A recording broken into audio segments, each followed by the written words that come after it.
Georgetown in Qatar is unique, I think, in a number of ways. It's unique compared to other universities around the world, or indeed even in Qatar, because of the Georgetown ethos. They call it the Georgetown spirit, Georgetown values. They're not just a slogan. There is something substantive to it that's hard to put your finger on until you've actually lived it. Georgetown, the kind of special thing about it, even though obviously it's in a Muslim country, is it's a Jesuit school. It has a lot of Catholic values, but of course those values are universal, and men and women for others, which is one of the mottos of Georgetown. That's definitely something that I took with me on the service trips. It's something that I take with me in my research. I love the academic side of it because they teach us a very interdisciplinary approach. There is not one thing you study. You have a background, really good background, and then even in your major classes, you get to pick whatever region, whatever interest. If you're more into the political analysis, if you're more into human rights or justice and peace or that sort of thing. So I like that aspect of it. What attracted me to the course in university here is, first off, the student body, the diversity in the student body, the facilities that Qatar Foundation offers us, and also the low student to teacher ratio. All of these ensure good quality of education.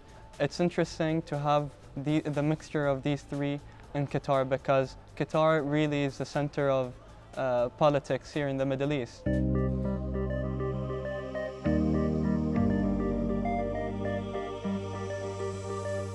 One of the major differences is that we have very small classes. The largest classes are 15 to 20 people. You can work very directly with each and every individual student. I know nearly all the students by name. They know me, of course, so that's quite different than from the main campus. To me, the whole community here is just combined to one big family. So even though I'm a freshman, I still know all the seniors, all the juniors, all the sophomores, and we're all connected together. We all celebrate birthdays together, we all enjoy our weekends together, and it's a whole big campus, but we're all connected in some way. We had access to all our professors, for one, on a daily basis. So we also had so many access to these extracurricular classes that to me were probably one of the best experiences of my life, most educational, and gave me the most exposure. For example, I was in a class called the Zones of Conflict, Zones of Peace.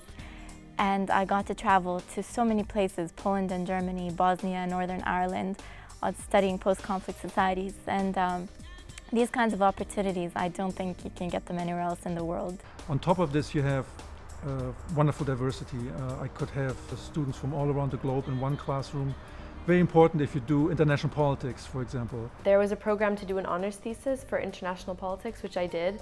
And then I ended up using that thesis and publishing it afterwards, which was a really great opportunity for me, and it opened a lot of doors. I like that there were so many service trips, so I'm not just kind of talking about theories about partition and civil strife and whatever. I actually went to Cyprus, I went to rural Kentucky building houses.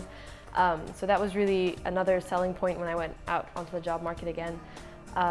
So I would say definitely had a very positive experience, and it's one of the best decisions that I made.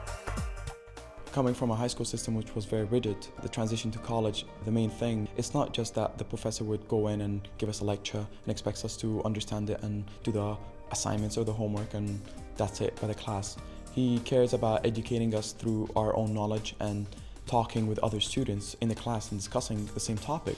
The main requirement for our education is for us to be willing to open a book and to read about a subject and then to come prepared to discuss in class and to learn from other students. The student body you encounter here is far more diverse than almost any I've come across in anywhere. For instance, at the moment we've got something like 45 nationalities. Overall, since we started here, we've gone through about 50-odd nationalities. And that's an enormous richness of experience, of cultures, etc. to the student body and to the life of everyone in this community. We just had Hoya Spirit Day. It's a new tradition the students started 1 year ago. And it's celebrating in particular Georgetown athletics, so the cricket team, men's football, men's women's basketball, but also performances. So we have now Bollywood dance and Debka dance. We have students celebrating, diverse traditions.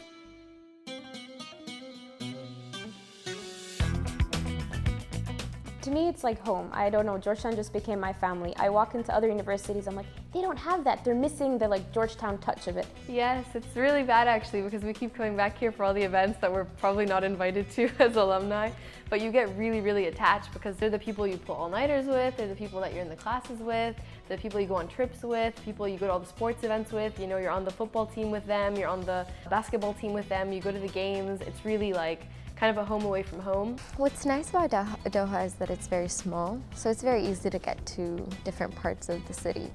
It's very culturally active, and so you have places like Qatar or the Pearl that host different cultural events, art exhibitions, festivals, film festivals or dance festivals. The really great thing about Doha is that there's something more to do every day. Doha is growing so fast. That's something really wonderful about being here.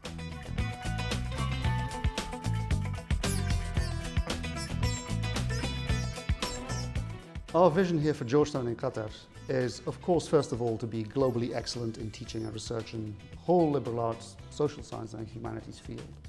But to be excellent in a way that is not insulated, that rather really ties into society at large. I feel like it's shaped everything I want to do with my life. Before I wasn't sure, it kind of helped me figure out what I wanted to do. So I'm always going to take that with me. And another thing, the Hoya spirit, they just make you so proud to be part of Georgetown and to be a Hoya. So that's something I'm always going to take with me.